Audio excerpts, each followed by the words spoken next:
Mesdames et messieurs, bonsoir et bienvenue dans cette nouvelle édition de votre journal de 22 heures, essentiellement consacrée aux fortes précipitations qui sont abattues sur le territoire national. Voici les titres de l'actualité.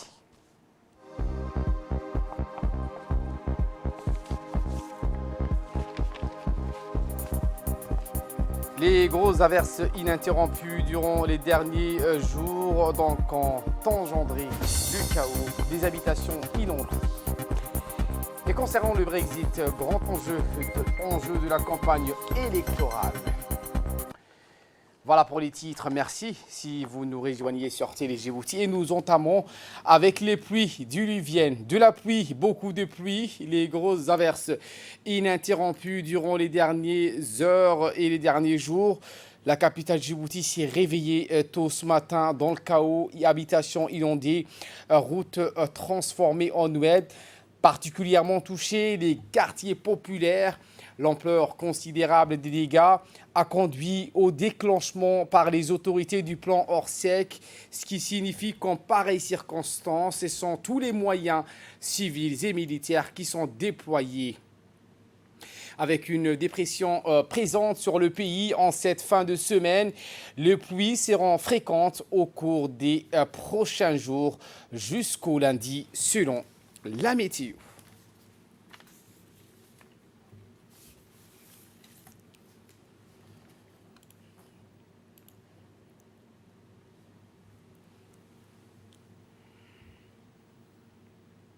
Et bien après le déclenchement du plan Orsec hier dans la matinée, la cellule de crise se sont réunis pour discuter de l'évolution de la situation suite aux violences pluviométriques qui sont abattues à Djibouti.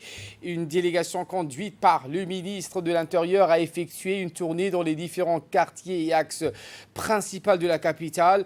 Le ministre de l'Intérieur, Moumine Ahmad Cher, a fait une tournée d'inspection également pour voir la situation de la capitale après les fortes précipitations. En effet, Moumine Ahmad Cher, accompagné d'une forte délégation dont fait partie le ministre de la Communication chargé des postes et des télécommunications, Radouane Abdillahi, sont rendus successivement à Nguela, l'avenue 13, la place Mahmoud Harbi. Actuellement, la place Mahmoud Harbi est remplie d'eau. Aucun piéton et aucune voiture ne peut circuler à cause des eaux de la pluie qui ont inondé la place. Les autres quartiers de la capitale sont aussi inondés par les eaux pluviales. La radio-télévision de Djibouti a mobilisé en ce sens des journalistes qui ont suivi cette journée. Hamza Mohamed était sur place pour nous faire vivre minute par minute ces informations.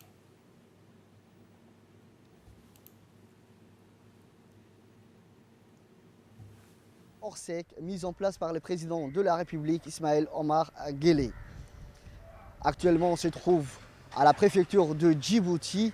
Le ministre de l'Intérieur a convoqué tous les ministères et les institutions concernées, telles que la police nationale, les DD, l'ONEAD et les pompiers, la gendarmerie, les forces armées djiboutiennes. La radio-télévision de Djibouti ne manque pas également de vous parvenir toutes les informations minute par minute afin que vous puissiez être informés de la situation de ces pluies intenses qui s'abattent depuis 3 jours à Djibouti. Justement, une réunion de crise a été organisée avec les organisations régionales et internationales présentes sur le sol national. On prépare à la réunion de crise le ministre de la Communication chargé des postes et des télécommunications, Radouane Abdillahi, le ministre de la Santé, Mohamed Ouassama Dilié, les agences des Nations Unies. Également, on note M. Ouarkine Gebeyou, secrétaire général de l'autorité intergouvernementale pour le développement d'IGAD, le secrétariat exécutif de gestion des risques et des catastrophes, M.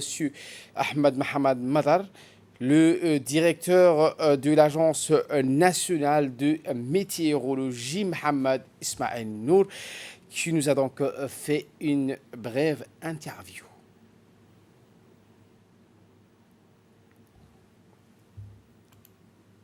Ça veut dire, Djibouti ville, on avait un annuel 150 mm. Mais aujourd'hui, on a plus que ça. La prévision nous montre aussi qu'il y a des nuages aussi, et que le temps est mauvais. Mais Dimanche, ça sera pas comme hier soir, mais il va pleuvoir. C'est ça la prévision. Écoutons à présent l'intervention du représentant des organismes présents dans le pays. À UNICEF, nous avons commencé le processus d'acheter 25 pompes. On a constaté qu'il y a de pompes sur le marché. Je crois que d'aujourd'hui à demain, on doit avoir les pompes. Et les kits d'hygiène, on a 1000 kits. On va mobiliser aujourd'hui pour amener les kits ici, 200 pour commencer, comme on a dit hier. Mais s'il y a besoin de mobiliser.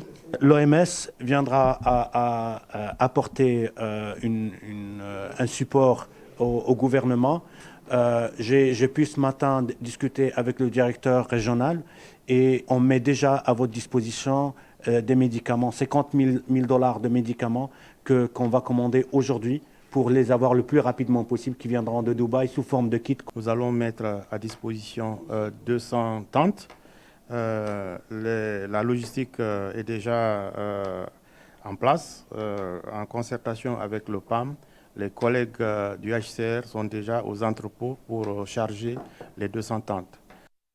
Pour sa part, le ministre de la Communication s'est exprimé en ces termes. Parce que l'urgence est là, il faut qu'on commence à pomper dès maintenant. Parce que si on commence demain, il risque d'y avoir que les eaux se transforment et qu'il y ait une épidémie qui se déclare.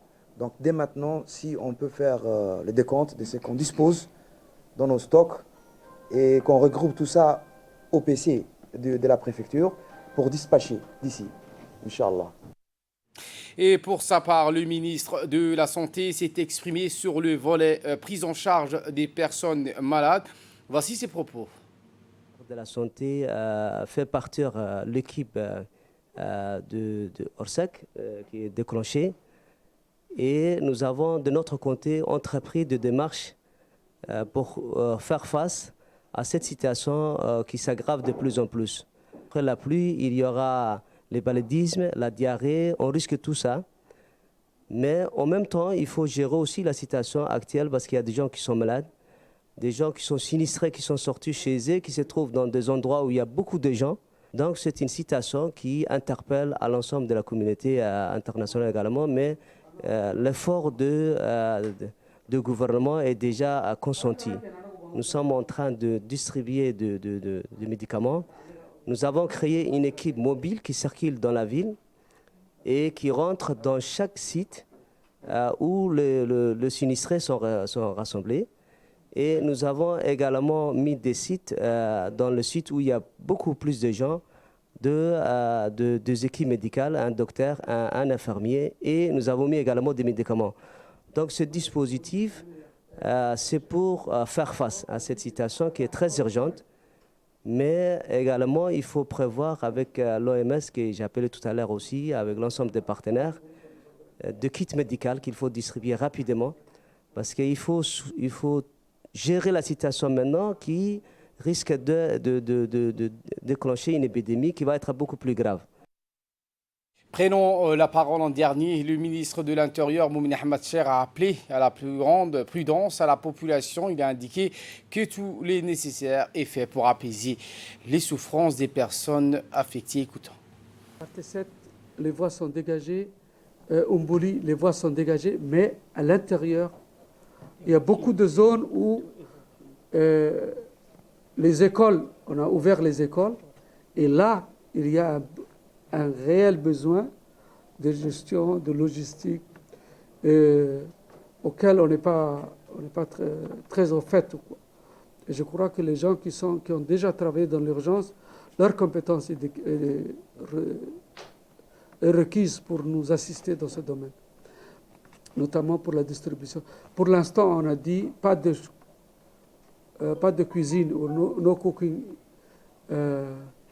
à l'intérieur des écoles, et on essaye de fournir en vivres. Et une forte délégation composée du ministre de la Communication chargé des postes et des télécommunications, du ministre de la Santé, du ministre du Budget, du ministre de la Justice, du ministre du Commerce et le maire de Djibouti-Ville s'est rendu au collège du stade afin de distribuer donc, des kits de vivres composés également de savons, des serviettes hygiéniques, des brosses à dents, des dentifrices ayant plus de valeur que celles qu'on leur prête. Les kits de dignité permettent à celles et ceux qui les reçoivent de conserver une hygiène de base, même après des jours, des semaines de marche loin de leur foyer. Le gouvernement a procédé également à la distribution donc, de vivres aux familles sinistrées, et ce sous la pluie.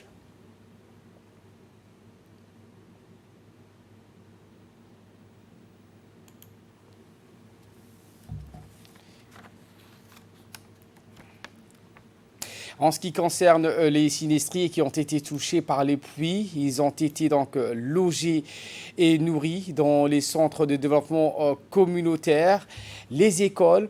Ces sinistrés donc ont remercié les autorités du pays qui ont répondu donc rapidement à leur appel de détresse. En ce sens, des kits de produits de première nécessité, des couvertures ont été octroyées à ces sinistrés de la pluie qui s'est abattue ces dernières 48 heures. En outre, des salles de classe ont été aménagées pour servir de centre de soins à nos compatriotes en situation de détresse. Et bien justement, il est porté à la connaissance de nos concitoyens que dans le cadre du plan d'urgence Orsec déclenché par le ministre de l'Intérieur en raison des fortes précipitations, un numéro gratuit, le 1516, est à la disposition de la population pour le signalement des urgences et des situations de détresse. Hamza Mahamad était sur place. Afin de mieux coordonner les activités, un numéro vert a été mis en place. C'est le 1516. C'est la police nationale qui s'occupe de ces opérations. Pour avoir plus d'informations, nous avons le préfet de Djibouti afin qu'il puisse nous donner plus d'informations. Monsieur le préfet, à quoi consistent ces appels? Ce numéro vert consiste pour le secours de la population. Puisque comme vous le savez, il y a un température très important à Djibouti maintenant, pendant 3 jours. Donc ces policiers récoltent toutes les informations des gens qui ont des difficultés. C'est-à-dire ceux qui ont dans le noyade, ceux qui ont des problèmes d'électricité, ceux qui ont des fuites d'eau, ceux qui ont des problèmes de la santé. Donc, elles récoltent toutes les informations et elles transmettent les acteurs, les intervenants, ce qu'on appelle. C'est-à-dire le DD, le service de dépannage, l'ONEA, service de la dépannage, la santé qui va s'intervenir pour le SMIC, l'ambulance urgente. Donc, c'est ça, c'était numéro vert. Ils vont appeler ces numéros.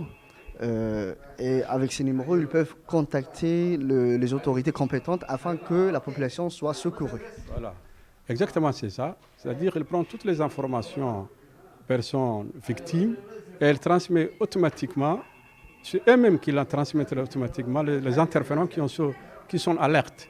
Donc, et les acteurs, il intervient automatiquement et très urgent. Se mobiliser pour participer à la solidarité est un devoir que nous impose l'islam et la République.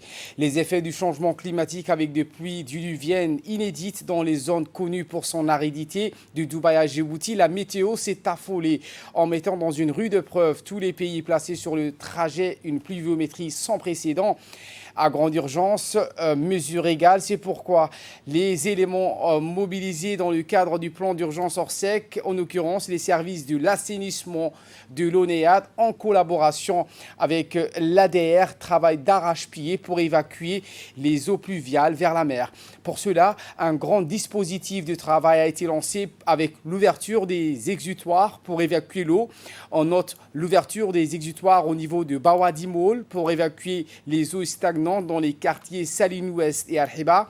D'autre part, une issue a été faite près de la caserne militaire du régiment génie civil pour que l'eau coincée au niveau de la zone industrielle trouve le passage vers la mer.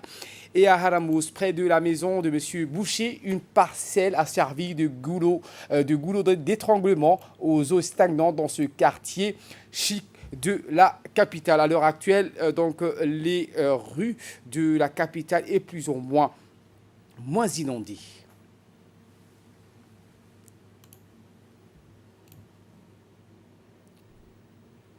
Eh bien, ces opérations ont été supervisées en personne par le directeur général de l'ONEAD, M. Mohamed Fouad Abdo, qui a appelé ses concitoyens à la prudence totale et à la vigilance générale dans ce moment d'alerte maximale face à des intempéries.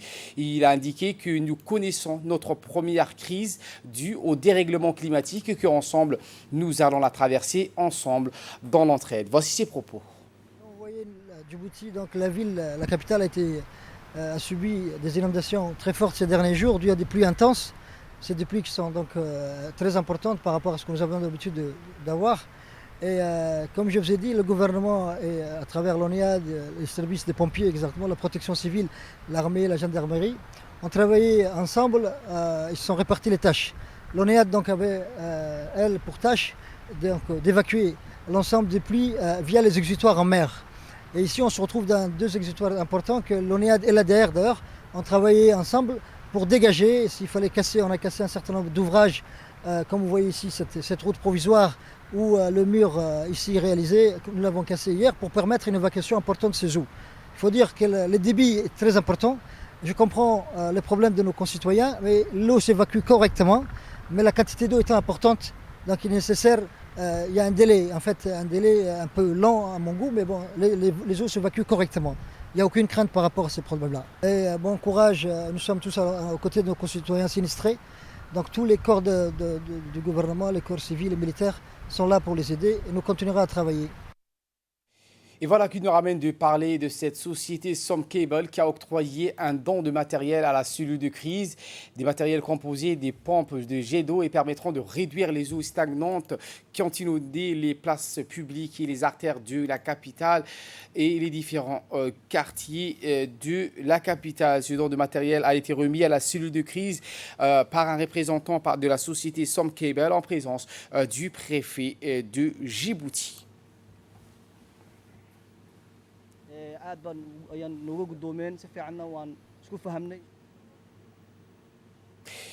Une équipe de la radio-télévision de Djibouti s'est rendue également ce matin à Lan Gobalei sur le site du barrage d'Amitié, ce sous une pluie intermittente. Arrivé sur le site, nous avons pu visiter cette imposante infrastructure hydraulique destinée à protéger la capitale de crues fréquentes de l'oued d'Ambouli. Long de 270 mètres et haut de 35 mètres, cet ouvrage hydraulique d'une capacité totale de 14 millions de mètres cubes d'eau est destiné à protéger la capitale contre les crues de l'oued d'Ambouli. Il s'agit également pour le président de la République, qui est l'initiateur de ce projet, de développer l'agriculture dans cette partie du territoire national. Fort heureusement, nous n'avons rien à craindre parce qu'à l'heure actuelle, le barrage retient 6 millions de mètres cubes d'eau sur le 14 millions de mètres cubes qui est à sa capacité maximale, réalisé par un consortium des sociétés turques Ulyova. La construction de cet ouvrage hydraulique s'inscrit dans le cadre du programme de lutte contre la soif mis en œuvre par le ministère de l'Agriculture et des Ressources halieutiques. Il résulte également de l'accord de coopération signé entre la Turquie et la République de Djibouti. D'un coût de 17,5 millions d'euros, soit l'équivalent de 3,5 milliards de nos francs. Les travaux de ce barrage dit de l'amitié sont entièrement financés par le gouvernement de la République de Turquie. Il servirait donc, selon les instigateurs de ce projet, à récupérer en amont les énormes quantités d'eau qui se jetaient dans la mer en vue de promouvoir l'agriculture dans cette région.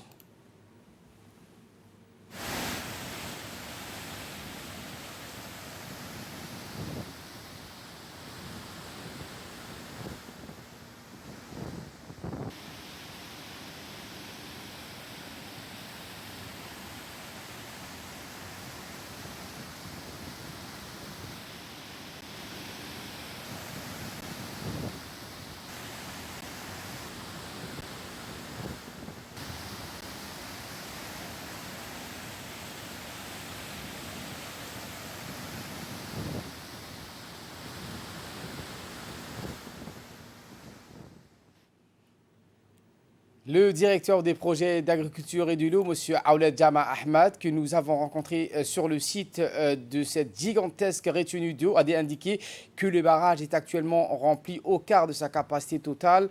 Au micro de nos confrères de la radio-télévision de Djibouti, écoutons. Il est en train de stocker l'eau.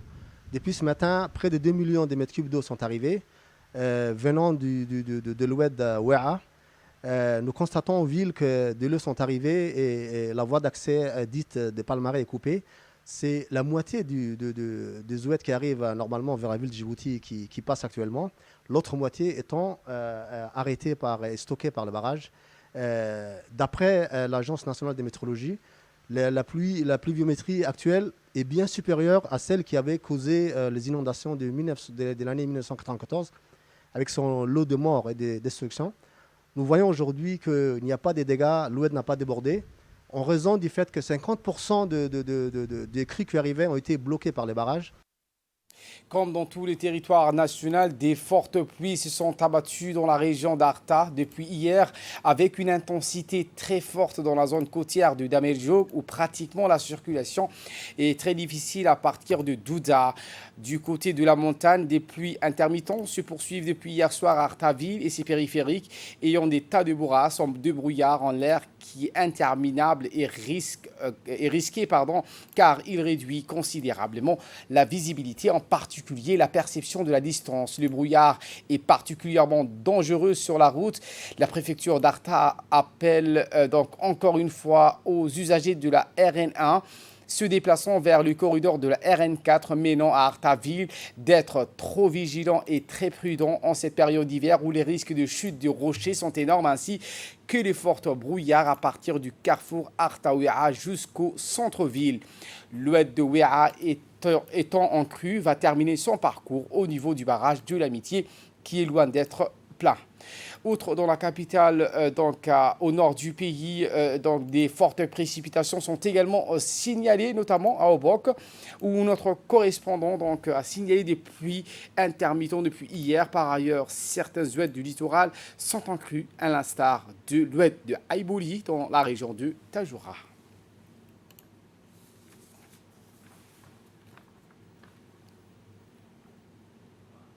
Et pour ce qui est des communiqués, le MENFOP communique en raison des intempéries qui ont touché le pays ces derniers jours.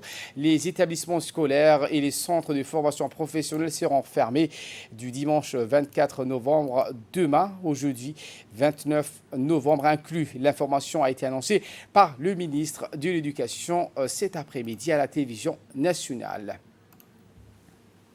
Le ministère de la Justice informe également à la population qu'en raison des pluies diluviennes survenues à Djibouti, les audiences de toutes les juridictions qui devaient se tenir cette semaine du 24 au 28 novembre sont reportées à une date ultérieure. Pour toute information complémentaire, contactez le secrétariat du procureur général. En raison des fortes intempéries, l'Agence nationale des personnes handicapées et l'INSD sont contraints également de reporter le début de l'enquête nationale de prévalence du handicap prévue pour ce samedi 23 novembre à une date ultérieure. Et également une annulation de la célébration de la semaine de l'entrepreneuriat.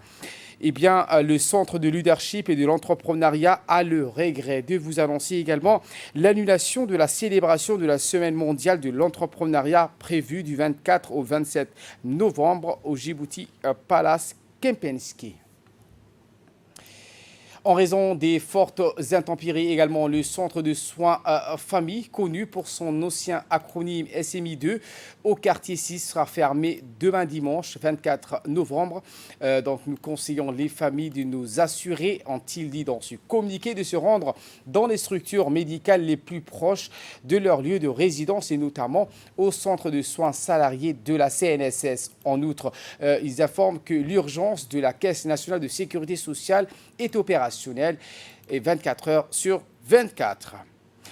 Et de là, nous passons en nouvelles du monde. Le Brexit, grand enjeu de la campagne électorale. Jeremy Corbyn, décidément très énigmatique à moins de 3 semaines des législatives au Royaume-Uni. Le chef du Parti travailliste ne prend toujours pas position clairement, mais il promet de renégocier un accord de Brexit avec les Européens et de le soumettre aux Britanniques par référendum. Le Premier ministre sortant, Boris Johnson, se veut, lui, très déterminé. Il assure que si son parti conservateur l'emporte le 12 décembre, la sortie de l'UE se fera avant la fin janvier. Une promesse renouvelée devant un public qui ne semblait pas très convaincue. En cas de Brexit, la première ministre écossaise Sturgeon promet quant à elle un référendum sur l'indépendance de l'Écosse.